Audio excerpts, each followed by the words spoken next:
¿Cómo está la banda?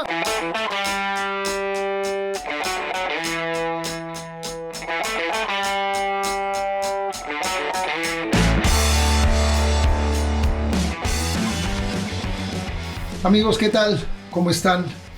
Bienvenidos a, ahora sí que literalmente el último episodio de esta temporada de casi 3 años de Cómo está la banda, que es la segunda parte de mi entrevista con Carlos Vega.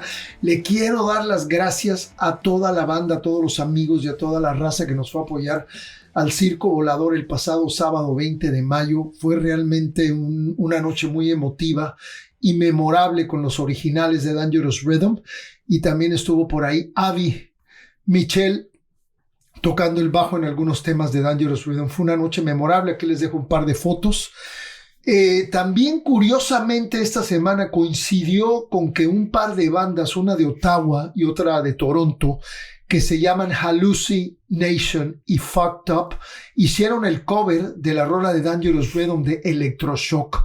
Qué interesante, eso me pareció algo bastante inesperado. Pero bueno, aquí les vamos a dejar el link para que la puedan oír.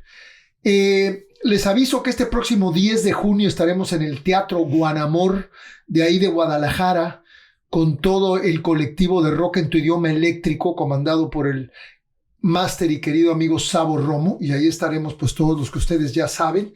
Y el 1 de julio comienza la gira oficial de la Pachanga Peligrosa de Ritmo Peligroso en el Club Latino de Querétaro.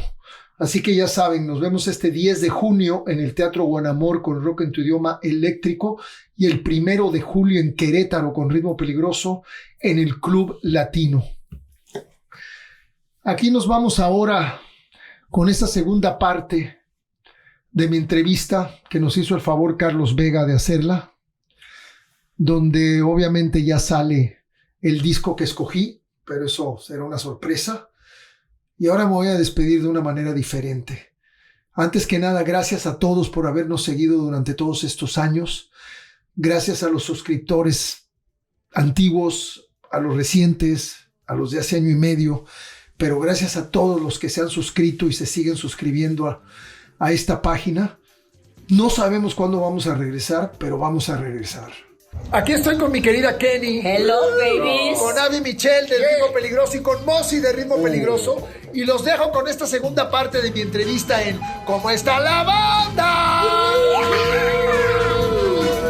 Yo te quise de noche y de día, tú me echaste brujería. Bueno, y de ahí pasamos a esto del podcast. Ya van 3 años, más de 3 años de Cómo está la banda. Algo que surge de una necesidad creativa empujada por la pandemia, ¿no? Sí, definitivamente. Digo, vamos a cumplir los 3 años en junio, pero hicimos 150 episodios en 6 temporadas que se vienen cumpliendo ahorita en mayo. Este capítulo, supuestamente el último de esta etapa, ¿no? La puerta queda abierta, ya lo he dicho varias veces. Esto es algo que realmente nació en el corazón de Juan Pablo, mi hijo, ¿no? Yo había tenido propuestas de diferentes amigos, cuates en México, incluso aquí, de hacer un podcast y de tratar de hacer algo, pero yo la verdad viajaba mucho a México, había muchos shows, había mucha actividad, y si yo no tenía como una estructura para poderme expresar y empezar más o menos a ubicarme, no iba a pasar nada.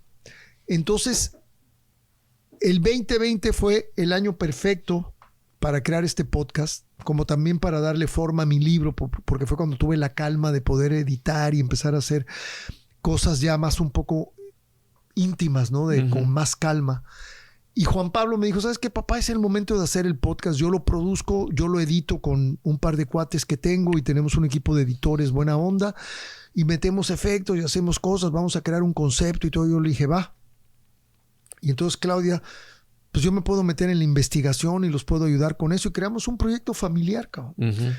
Ya con pedos y medio, porque suena muy romántico y muy chingón, un podcast familiar, pero puta, teníamos unos pedos y unas discusiones y unos desmadres, y de pronto Claudia poco a poco se fue como alejando un poco, porque decía que al final siempre se hacía lo que Juan Pablo y yo queríamos, ¿no? Yo le decía, no es cierto, pero bueno, pero siempre nos ayudó muchísimo con la investigación. y siempre, sobre todo con el orden, con el estar todo muy agendado, todo en su lugar, porque para mí un proyecto que no tiene orden tiene pocas probabilidades de triunfar, ¿no? Y toda la idea de la introducción y todo eso fue parte de Juan Pablo. Y de pronto un día se nos ocurrió entrevistar a Shenka.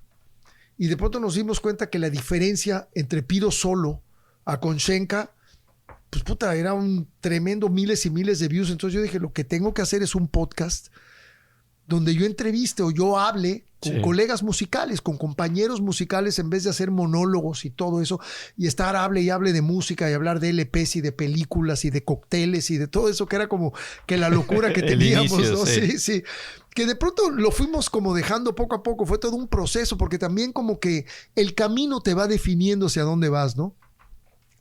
Y desde ahí decidimos hacer eso, y a mí siempre en lo personal me gustó mucho que yo realmente nunca hice una lista de la gente que quería invitar, sino se me venían ocurriendo poco a poco, y de pronto decía, le voy a hablar al Sergio Arau, le voy a hablar al Sabo, oye puta, le voy a hablar al Chava de la Castañeda, y de pronto cuando venía a ver tenía una lista como de 6 o 7 y ya los tenía como confirmados en el próximo mes y medio. Se me olvidaron personajes importantísimos, falta muchísimos. Este es un podcast que era para haberlo hecho 5, 6, 7 años sin parar. Pero desafortunadamente es imposible, ¿me entiendes? O sea, las vidas cambian, los ciclos se cierran, se vuelven a abrir. Juan Pablo se va ahora a vivir a Tepic, Nayarit. Yo hoy empiezo gira con Ritmo Peligroso. Vienen fechas con rock en tu idioma sinfónico y eléctrico. Entonces es como que volver un poco a la realidad después de todo esto, ¿no? Sin embargo, Carlos, fue muy divertido. Hay momentos que realmente los disfrutamos muchísimo. Charlas inolvidables. Nos volvimos, sin haber querido, nos volvimos voceros del talento independiente. Sí. Una cosa muy importante. Entonces tú no sabes lo que era los domingos y los lunes estar analizando todas las propuestas musicales que nos mandaban y ver de quién íbamos a hablar, de quién no íbamos a hablar. A muchos les contestábamos y les decíamos, estate pendiente que vas a salir en tal episodio. Y se creó una comunicación muy bonita con un chingo de músicos jóvenes, también de Buenos Aires y de Rosario y de España y de toda la República Mexicana y de Colombia, ¿no? Entonces eso a mí me motivaba muchísimo, el poder volverte como un escaparate para decir, mira, existe esta banda, cabrón, escúchala. Y los mandamos a saludar hasta Hermosillo, Sonora, los mandamos a saludar hasta Bogotá, Colombia. Eso fue padrísimo, ¿no? El estar haciendo esa investigación y el dándote el tiempo de oírlos y de pronto de meterte a Spotify y ver que los escuchan 67 personas al mes cuando tú piensas que deberían de escucharlos 67,000 personas al mes, de lo bien que están haciendo eso, cabrón. O sea, no mames, ¿no? Entonces, precisamente la semana pasada ahí en Explora Música, yo le decía a Arturo Gavito, que lo aprecio muchísimo, y obviamente a Benjamín Salcedo, a Mario Lafontaine y a Pepe Campa, que para mí el rock no está muerto, está más vivo que nunca, pero está muy en el underground y en el anonimato, ¿no? Entonces le hace falta ese empuje para salir adelante otra vez. Pero increíble realmente lo que descubrimos de bandas jóvenes y todo eso. ¿Sabes qué? Yo creo que una de las cosas, y bueno, yo teniendo la fortuna de también ya conocerte de otra forma, tratarte desde otra perspectiva, yo creo que fue algo muy agradable, porque no es sencillo, digo, estar enfrente de un micrófono. Tú estás acostumbrado a estar enfrente de un micrófono, pero con un chingo de gente allá enfrente. Esto es estar tú solo aquí, por un lado. Por otro lado, es tener esa vena de conversador, ¿no? De poder establecer un flujo de una conversación que sea interesante.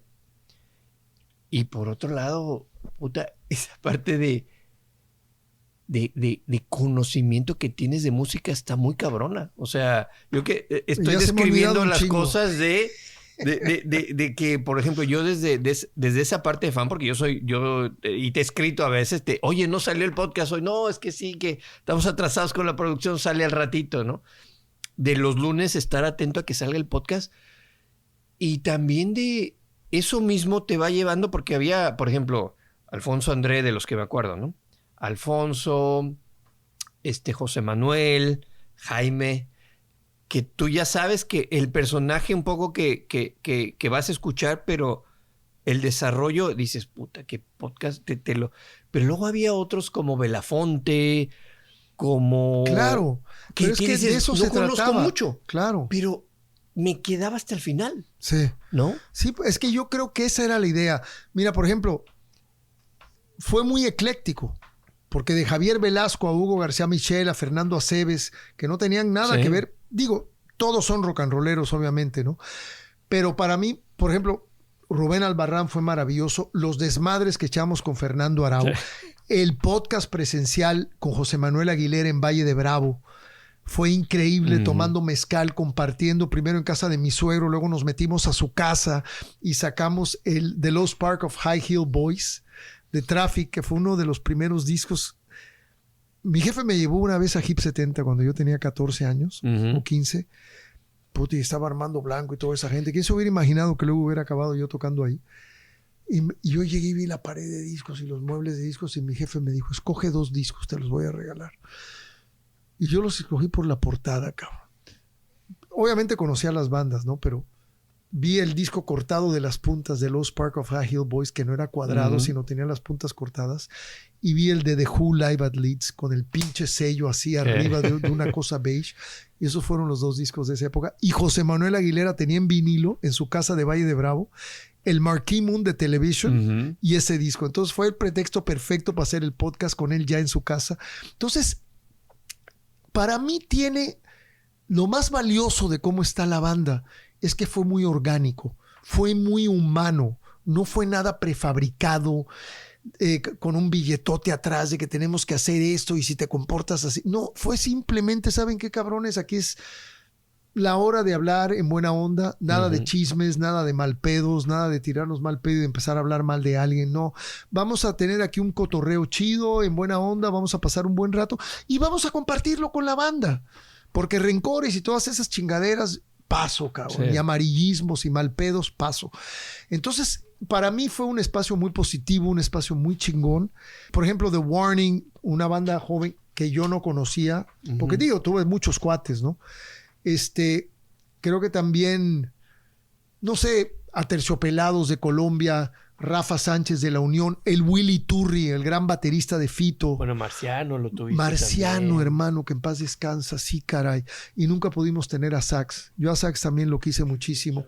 Sax tocó en el disco de 40 aniversario, tocó en Estás Perdida, que cantamos juntos, con Rubén Albarrán, él tocó el saxofón. Sí, Marciano, mano. Y nosotros nos enteramos en un Rock en tu idioma, antes de salir al escenario, de la muerte de Marciano, que sentíamos que Marciano formaba parte de ese proyecto, porque muchas veces estuvo con nosotros en diferentes ciudades. Entonces fue así como que un madrazo.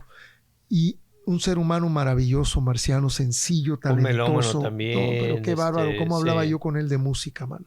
Y como yo toco el bajo, que fue mi primer instrumento, teníamos muchas cosas en común, como el amor por Paul McCartney. Eso sí lo recuerdo muy bien. Pero además era tan noble, tan ligero, tan a toda madre y tan exitoso. Y con una humildad y una nobleza que era digna de que cualquier artista famoso pudiera aprender de él, ¿no? Es que para mí la humildad es un verdadero don en esta vida, ¿no? A mí el ego me parece un enemigo muy cabrón que te puede dañar muchísimo y echar a perder muchas cosas a lo largo de tu existencia.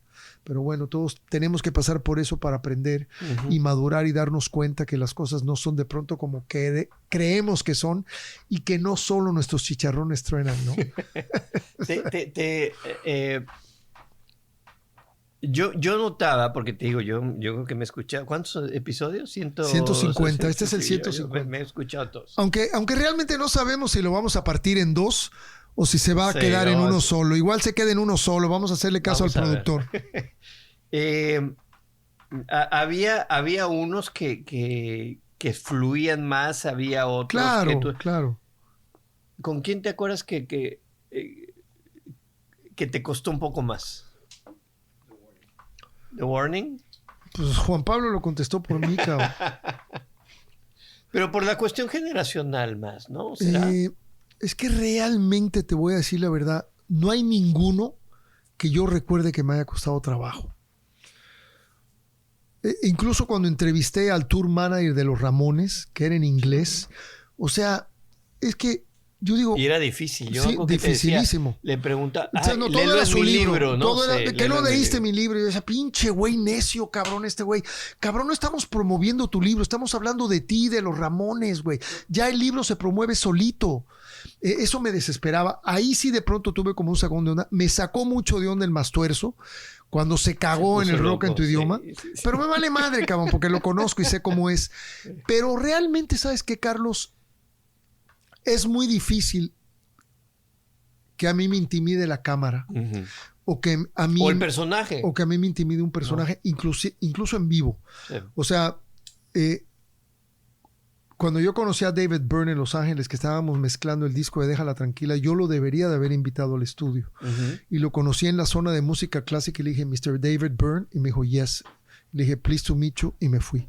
Y se me quedó viendo así porque creyó que le iba a decir, te admiro, no sé. ¿Me entiendes? Y cuando conocí a Iggy Pop, me firmó el Raw Power y ni siquiera se ve que yo me llamaba Piro porque no le dije, dedícaselo a Piro, ando en otro pedo. Y le debería haber dicho, ¿sabes qué, Iggy? Tú necesitas amigos en Miami, güey.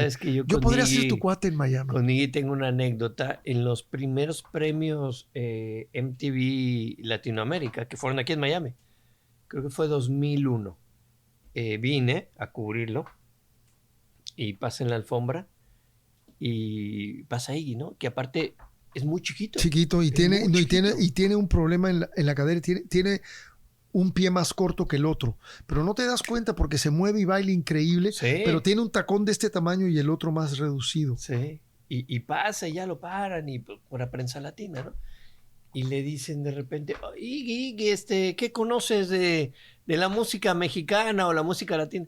Y el güey dijo, Alex Lora, qué chingón, my friend. Cabrón. Muy cagado. Qué chingón. Cagado, puta, qué lástima que no hayan hecho una colaboración, güey. Sí. Nosotros estuvimos a punto de hacer una colaboración en Indocumentado. ¿Con él? Con él. Y, de hecho lo produjo Sabo Romo y a la hora de la hora es el Indocumentado que se llama versión Sabo Romo, donde canto en español y en inglés, que está en el disco del 40 aniversario. Pero por cosas de esas, ya sabes, de management y toda esa mierda, sí. De pronto no pudimos concretarlo. Pero tocó Eddie Vega la bataca, uh-huh. Sabo Romo el bajo, hijo, y el guitarrista de Caifanes que toca bien chingón, mano, ¿cómo se llama? El que toca ahora con ellos, sí, Rodrigo Valls. Uh-huh. Ellos, el Sabo formó este trío y Sabo tocó el bajo y suena cabrón, es el Indocumentado versión Sabo Romo del disco de 40 aniversario que se llama Pa'lante hasta que tu body aguante. Sí. Pero mira, volviendo a lo otro, ya nos desviamos, güey. Es que haya mucha chela y demasiado tiempo. Yo a Iggy Pop lo admiro muchísimo y cuando lo conocí en el estudio de Fernando Arau, yo llevaba como 6 o 7 discos para que me los firmara y nada más le di Raw Power y me vio así como diciendo ¿para quién? Y yo estaba acá en la pendeja, ¿no? Y nomás puso la firma. Pero yo me quedo pensando, cuando yo conocí a David Byrne, todavía no formaba Luaka Bop. Y era unas semanas antes de que saliera Naked de Talking Heads. Uh-huh. Y estábamos con Ritmo mezclando en Baby O en LA. Y si lo hubiera invitado al estudio, probablemente la banda lo hubiera encantado. Entonces fue un grave error. Nunca sabes. A lo mejor me hubiera dicho no me interesa. O a lo mejor me hubiera dicho voy. Y hubiéramos creado una gran amistad, ¿me entiendes? Porque él después hizo un dueto con Rubén Albarrán. Firmó a Los de Abajo. Uh-huh. Firmó a ¿cómo se llama? A los Amigos Invisibles de Venezuela. Entonces hizo mucho por esta fusión musical. Entonces imagínate que en el 88, que estábamos mezclando el disco en LA, yo lo hubiera invitado al estudio, pero de pronto dices, no se da, cabrón, no se da. Como de pronto cuando conocí a Jimmy Percy, uh-huh. de Sham 69, lo fui a buscar al camerino y lo invité al estudio en Londres y fue 4 veces al estudio en Londres. Tenía en ese momento las ganas de hablar con él de esa manera, ¿no? Y me acuerdo que me decía, ¿sabes por qué vine, Peter? You know why I came here? Because you talk to me with passion. Porque me hablas con pasión. Y nunca se me olvida, cabrón. Llegó al estudio y los ingleses del estudio dijeron, fucking Jimmy Percy. Y entonces no podían creer que este pinche mexicano cubano había llevado a Jimmy Percy al estudio. Y yo me volteo y les digo a todos los güeyes, a los asistentes de ingeniero y todo, les digo, cabrones, esta semana es Jimmy Percy. Si se portan bien y cumplen con su chamba, la siguiente semana es George Michael. Puta, güey. Y yo me cagaba de la risa con Chucho, porque Chucho y yo traíamos como bromas, ¿no? Así que nos hacía. Puta, y los güeyes estaban, no lo podían creer. Y Chucho me dijo, tú lo trajiste, tú lo produces, güey. No hablaba español, no sabía un carajo. Y entonces lo meto en Conquistador y empieza a cantar en inglés y no tenía sentido. Y entonces le digo, mira, Chucho, vamos a agarrarlo para el principio de No te diste cuenta y que se pede un chiflido cabrón así como de banda porque chiflaba y entonces lo único que se quedó de él es un chiflido casi come on boys y empieza la rola, pero eso fue suficiente, güey, porque Jimmy Percy era más punk que Johnny Rotten, cabrón. Neto, güey, era altísimo y le daba sus zapes a Joe Strummer y a todos ellos, se les imponía porque era parte del punk obrero, ya de otra situación, porque Strummer era de una familia diplomática. Él, de hecho, nació en Turquía, en Ankara. Y sabes que estudió en México, o vivió un tiempo en México, creo, Joe Strummer. Bueno, de ahí viene esa línea de Should I Stay or Should I Go, que es en español, ¿no? Yo no sabía eso. Y también Spanish Bombs. Tenía mucho contacto con la cultura hispana, yo creo. Federico Lorca es Dead and Gone. Pero a lo que me refiero en la época punk británica, Sham 69 era el pedo, güey. El pedo popular, ¿no? Y cantaban Hey Little Rich Boy y se metían con el... Y los Pistols eran más políticos y The Clash también, pero a nivel social, Sham 69 era muy cabrón. Y con Jimmy, de pronto me acuerdo que le digo a Claudia, vamos al camerino. Y Claudia, puto, otra vez. Y le digo, y entonces le digo, sale un bounce y le digo, dile a Jimmy Percy que viene un amigo de él de México a saludarlo. Y de ahí todo fluyó, que es lo que no hice ni con Iggy Pop ni con David Byrne, probablemente porque ya estaba yo mucho más maduro, ¿no? Chucho. ¿Perdón? Sí, Chucho Merchán estuvo en el podcast, por supuesto. No, Chucho Merchán es mi hermano. Y es lo que te dije, tenemos una amistad hasta que la muerte nos separe y toda su revolución vegana. Y el amor que tiene por los animales, porque yo sí fui vegano como 8 años, pero después regresé a la carne. Pero el maltrato animal es algo que me super saca de onda, Carlos, y es algo que lucho mucho por eso. Y soy activista cibernético, pero me caga, cabrón, ver un video de un güey maltratando a un perrito, gente que mata iguanas a lo cabrón. Oye, cabrón, o sea, son animales que sufren y son seres vivos, güey. Imagínate que le cortaran la mano a tu hijo como tú se la cortas a una iguana, cabrón, ¿no? Entonces me saca muchísimo de onda el maltrato animal y es algo que apoyo muchísimo. Estoy completamente en contra de las corridas de toros y de todo eso desde hace muchos años. Y me caga aunque sea una tradición, pero oye... No, bueno, de tradiciones no. Oye, otra de las cosas que a mí me gustó mucho del podcast, que me ha gustado, es ese reconocimiento, ¿no? Yo creo que tú lo has sentido durante todo este tiempo. No ha habido invitado que no haya pasado por aquí, que haya reconocido esa parte tuya dentro del rock en México, ¿no? Y obviamente el ritmo. Yo creo que eso también, porque, a ver, desde ti es difícil que salga eso. Pero yo creo que es importante. Yo te voy a decir la verdad. Qué chingón, cabrón. Es muy bonito, es muy conmovedor, pero, por ejemplo, Javier Velasco se despidió aullando. Y cuando yo te digo, despídete como quieras, es como para que hagas algo así y no me digas, gracias, Piro, que aportaste mucho a mi vida. Es para que me digas, ¿sabes qué, cabrón? Estuvo poca madre y que vive el rock and roll y que chingue a su madre fulano, ¡ya! Y nos vamos, ¿me entiendes? Es como despídete como quieras. Y yo creo que mi despedida favorita es la de Javier Velasco porque es completamente animal, orgánica, bizarra, inesperada. Qué bueno que están agradecidos por estar en el podcast. Más agradecido estoy yo porque me hayan visitado, cabrón. Créemelo, porque puta, cabrón, mira, por ejemplo, Elis Páprica, de una generación muy joven. Penny Pacheco, otra generación muy joven. Sara Valenzuela de La Dosis, que salió hace poco. Ula es diferente porque Ula es mucho más joven que yo, pero es muy amiga mía de toda la vida. Estoy tan contento de haber tenido a tanta gente. Perdón, tuve 2 veces a Shenka, porque también es mi hermano. Tuve 2 veces a Sabo, porque también es mi hermano. Tuve 2 veces a Sergio Arau, porque también es mi hermano mayor. Y tuve 2 veces a Fernando porque también es mi hermano mayor, que quede claro. Yo estoy en medio de todas esas generaciones, pero puta, es gente muy querida, cabrón. Y si son amigos míos desde hace tantos años y yo puedo compartir con un público una conversación íntima de cuates con ellos, pues está de poca madre. Como no todas fueron así, ¿no? Entonces, sí, era esta cosa orgánica que te digo de no tener una lista, ¿no? Voy a extrañar. Me arrepiento. Tenía muchas ganas de platicar con Todd Clauser, que admiro muchísimo y aprovecho este podcast para honrar su carrera y su talento.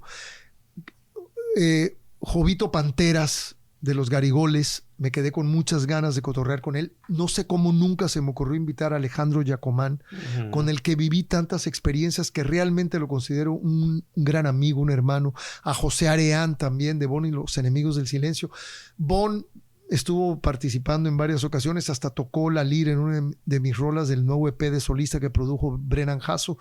Pero de pronto se te olvida, cabrón. Y era esta cosa que te digo orgánica, de no estar con una listita haciendo palomitas, sino de pronto este y de pronto el otro. Entonces se volvía como más divertido, ¿no? En vez de que fuera una cosa así como... Sí había un orden, porque tenía que haber un orden. Claro. Si no teníamos una entrevista una semana antes, teníamos que buscar otro, ¿no? Pero fíjate, esto que mencionas es importante porque... Hablábamos de la camaradería, eso que había en la música, y en un proyecto como esto uno piensa, puta, está Piro haciendo esto, y están todos estos que han participado, pero seguramente hay otros que no. ¿No? ¿Te has topado con eso? De colegas tuyos sí, que digan... Sí, me dio, por ejemplo, me dio muchísima pena que Markovich no hubiéramos podido llegar a un acuerdo con Alejandro. Me hubiera encantado tener a Alejandro, me hubiera encantado tener a Diego, a Diego Herrera, también a Saúl Hernández, por supuesto, a Rocco de La Maldita, me hubiera encantado tenerlo, pero ni modo, ¿me entiendes? Igual no les interesaba y no pasa nada, ¿me entiendes? Tuve a Pato Machete, tuve a Pato Montes de La Maldita, perdón, era Pato Montes de La Maldita porque tenía que ver con Rocco.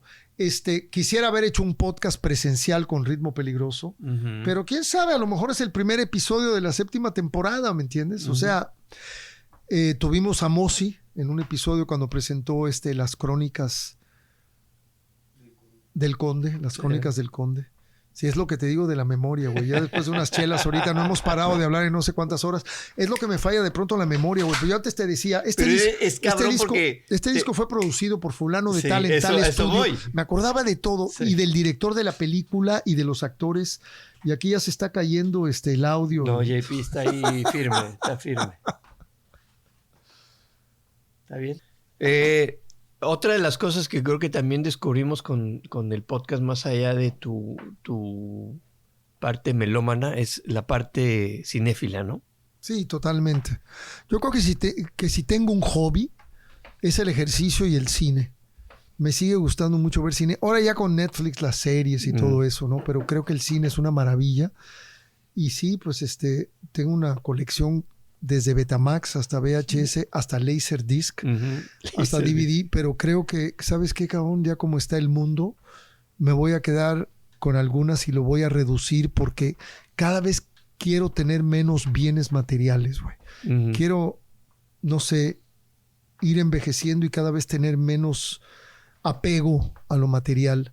He vendido tantas liras maravillosas, pero no las tocaba, güey. No las tocaba, entonces, ¿para qué las quiero, no? Ya al final, eléctricas, tengo mi Telecaster de 1970, que era de Ernesto de León, que sí está muy, muy bien cotizada y además es una híbrida porque Carlos Carvajal, que en paz descansa, me la convirtió de zurdo, entonces tiene partes de derecho y de zurdo.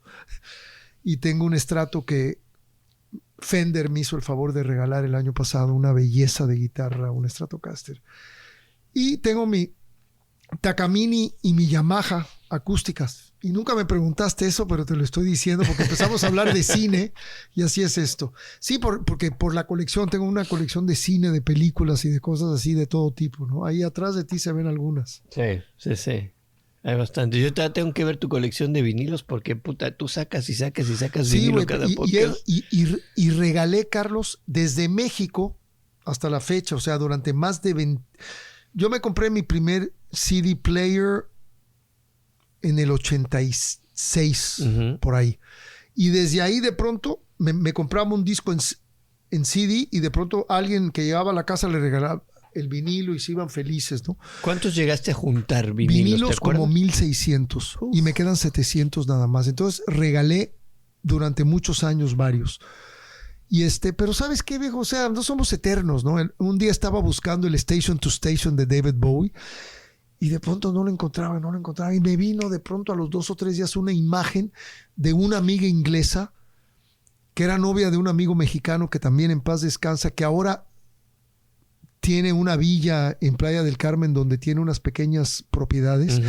Y ella llegó una noche a la casa y le regalé el Station to Station de David Bowie con el Horses de Patti Smith en vinilo, los 2 originales en vinilo, porque los tenía en CD.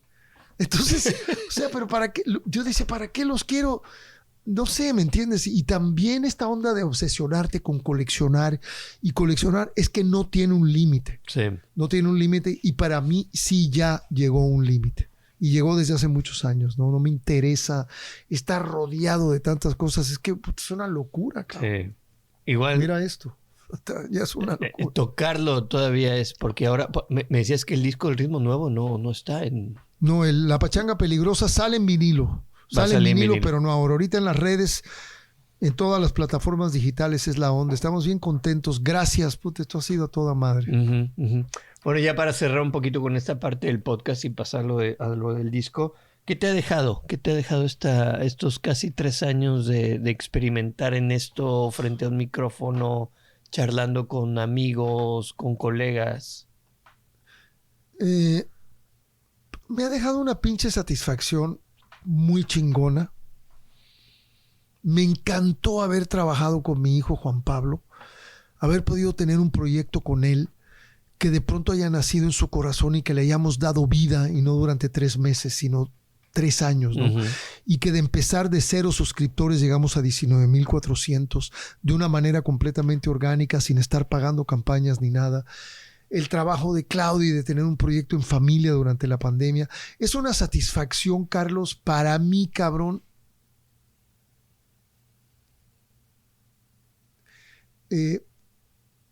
No tiene valor. No tiene valor. Me acercó mucho a Juan Pablo y te repito, suena muy romántico. Ay, qué chingón trabajar con tu hijo, pero méntate la madre a cada rato con tu hijo, güey. Porque es que la vida no es así de fácil. No, yo lo he visto ahora que estamos aquí. O sea, él ejerce su... No, y es que tenemos un carácter muy fuerte los dos, ¿no? Pero al final del camino lo más importante es el resultado, ¿no? Y nos la pasamos muy bien, porque al final del camino nos la pasamos muy bien. Nos divertimos mucho, discutimos mucho, nos reímos mucho, pero lo logramos, ¿no? Sí. Y Cuando estoy grabando no soy su hijo, soy el productor. Es el productor, sí. Que era lo que decía. Yo lo veo aquí ahora que estamos aquí. Sí. Él dirige. Sí, no, está en completo control de todo, ¿no? Y supervisa de principio a fin de cada episodio. Y sabes, Carlos, que creo que el haber vivido esta etapa, que no creo que vaya a parar, como de entrevistador, pero es que siempre he dicho que no soy periodista. Tú sí eres un periodista, yo no. Tú ejerciste una carrera, estudiaste comunicación, yo no. El poder compartir con músicos y llevar una charla íntima, una charla artística, divertida, a un nivel público, me parece muy chido, ¿no? Y para mí, cómo está la banda es algo que siempre va a estar en mi corazón como un gran logro en mi vida, como Ritmo Peligroso, como Los Humanos, como Rock en tu idioma sinfónico, como Rock en tu idioma eléctrico, como Dangerous Rhythm, con todas las cosas en las que me involucrado, ¿no? Es algo que siempre voy a guardar con mucho cariño.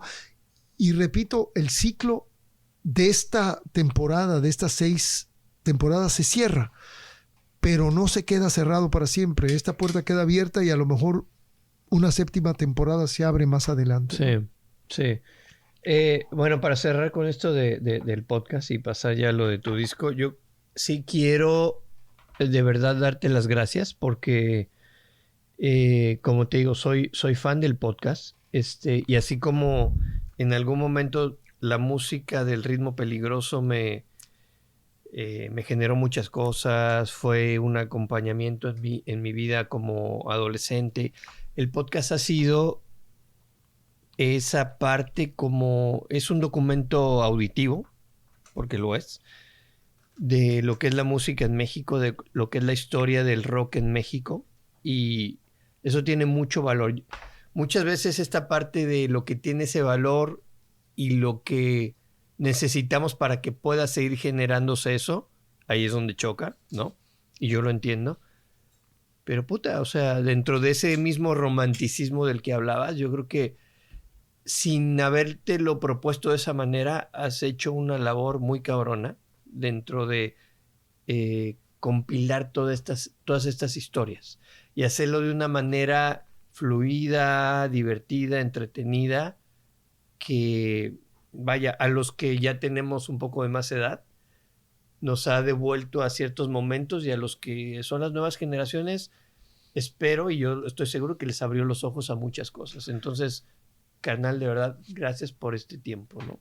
Pues yo más bien te doy las gracias a ti y a tantos seguidores y suscriptores que hemos tenido en el canal, porque ustedes realmente nos hicieron la vida muy agradable, ¿no?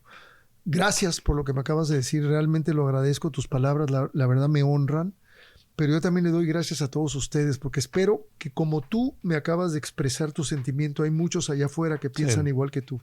Sí. Y lo hicimos con mucho cariño desde un principio, lo hicimos con mucha pasión, con mucho orden, porque vuelvo a lo mismo, si no hay orden las cosas no funcionan. Y pues realmente fue todo un viaje maravilloso de 3 años. Empezamos en el 2020 y temporalmente le paramos en mayo del 2023, ¿no? Entonces sí fue un largo trayecto.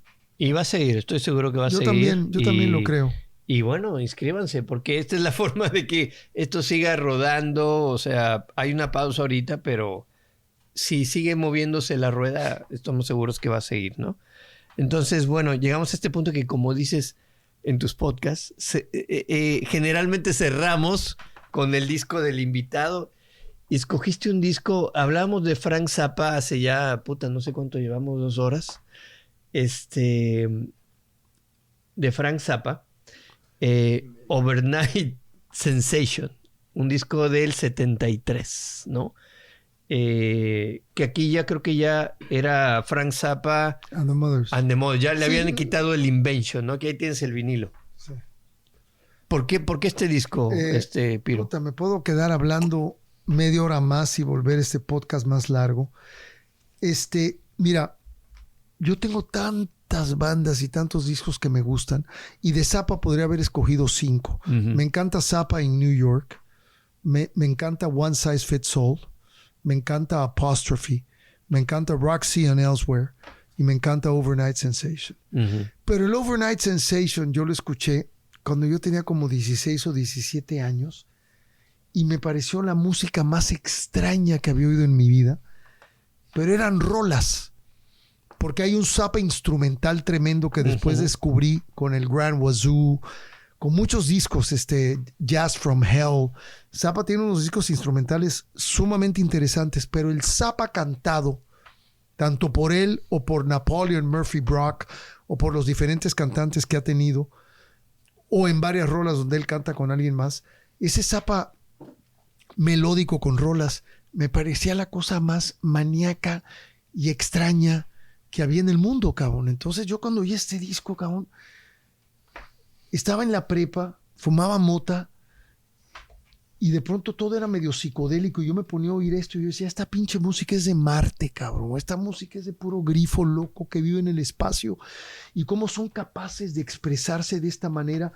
En este disco está George Duke, que se volvió uno de los grandes músicos de jazz y de funk. Está Jean-Luc Ponty, uno de los violinistas franceses más populares a nivel mundial. Y de aquí salieron músicos tremendos. Zappa fue una escuela. De Zappa salió Adrian Belew, de Zappa salió Steve Vai, de Zappa salió este baterista animal que formó Missing Persons, Terry Bozzio.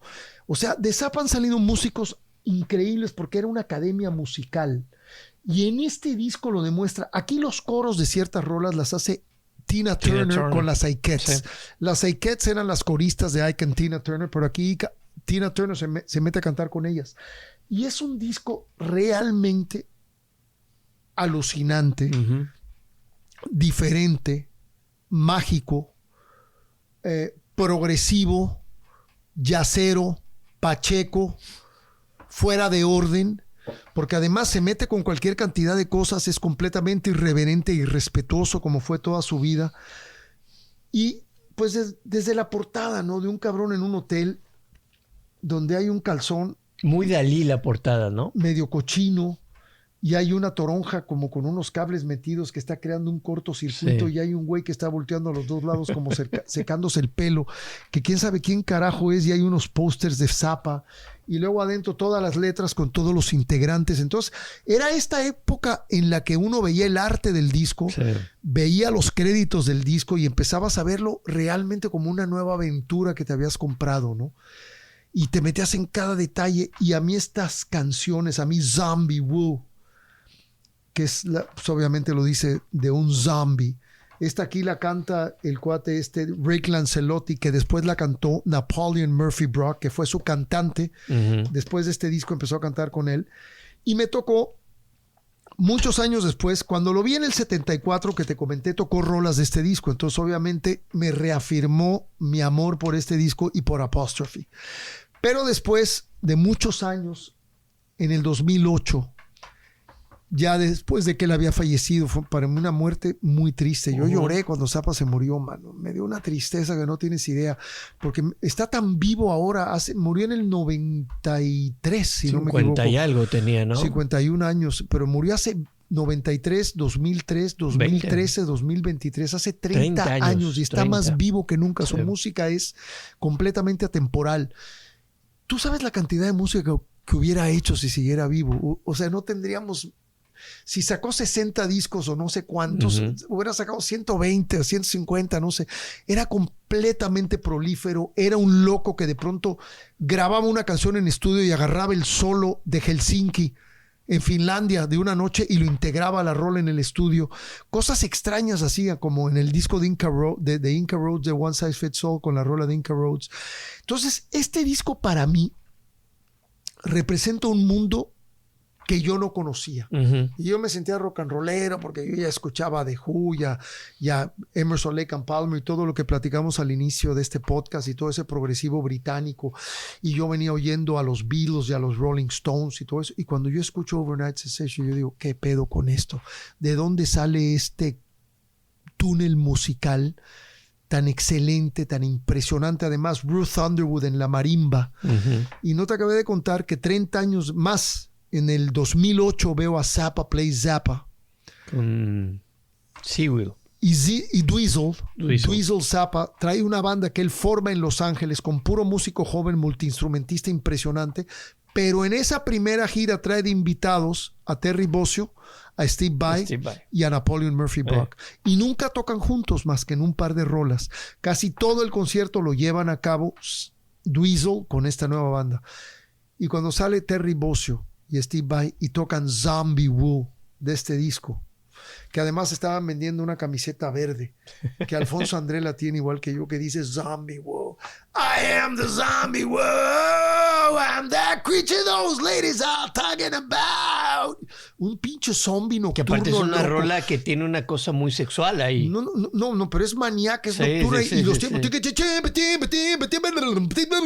Los tiempos son impresionantes. Sí, y era una cosa como de que de pronto en un compás te podía mandar a Hollywood y en otro compás te mandaba a Tailandia y en otro compás te mandaba a Egipto y en otro te mandaba a Morocco y luego de regreso a Madrid y de Madrid a Miami y de Miami al Gabacho y del Gabacho a la Ciudad de México. Era capaz de hacerte eso en una misma canción. Era impresionante, ¿no? Y entonces cuando yo veo Zappa Play Zappa, digo, qué honor de su hijo de estar tocando la guitarra, la Gibson SG que tenía su papá, él con esa lira de su jefe, y tener a esos dos veteranos, a esos tres veteranos que crecieron con su papá, que salieron de su papá, que son como tíos de él, tocando en el escenario y cuando se avientan Zombie Woo. Eso está ya en YouTube, están en el DVD de Zappa Play Zappa. Y entonces cuando realmente está Terry Bozzio en la bataca, todos los músicos estos de Zappa Play Zappa que Dweezil había traído, el pinche Steve Vai en la lira y Napoleon Murphy Brock cantando, yo decía, puta, esta es música de otro planeta, cabrón. O sea, realmente, y eso fue en el 2008, ya muchos años después de que él había muerto, pero me pareció maravilloso que Dweezil hubiera seguido con el legado de este disco. ¿Terry Bozzio estuvo en King Crimson también? ¿O no, Adrián Belú. Adrián Belú estuvo en King Crimson. No, Bozzio grabó un trío, tenía un trío con Tony Levin y con Stevie Stevens de Billy Idol. No, Bozzio hizo Missing Persons. Missing Persons. Sí, con Patrick O'Hearn, que salió de Zappa, y con Brian Cucurulo, que también tocó con Zappa, que luego fue guitarrista de Duran Duran. Pero es que de veras, la música de Zappa y este disco para mí es una joya, mano. Es una joya. Acérquense y escúchenlo. Y este podcast duró un chingo. Pero es que era el cierre de esta 6ª temporada y no sabemos cuándo vamos a regresar. Le quiero dar las gracias a Juan Pablo, a Claudia, a Carlos Vega y a todos ustedes por habernos seguido durante tantos años, durante 3 años, y que se hayan soplado esto, que no sabemos si lo vamos a meter en un solo podcast o lo vamos a hacer en 2 partes. Pero lo que sea tendrá un resultado de poca madre. Carlos, mira la cámara y mándales un beso, cabrón. No, por favor. O sea, un gustazo, y esto tiene que seguir porque tiene que seguir. Y te voy a decir, despídete como se te dé la gana, Carlos. ¿Cómo está la banda?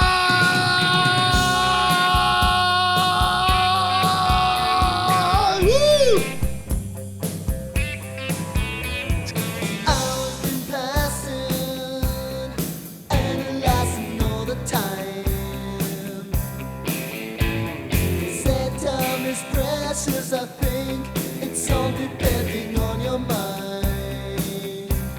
On your mind, yeah.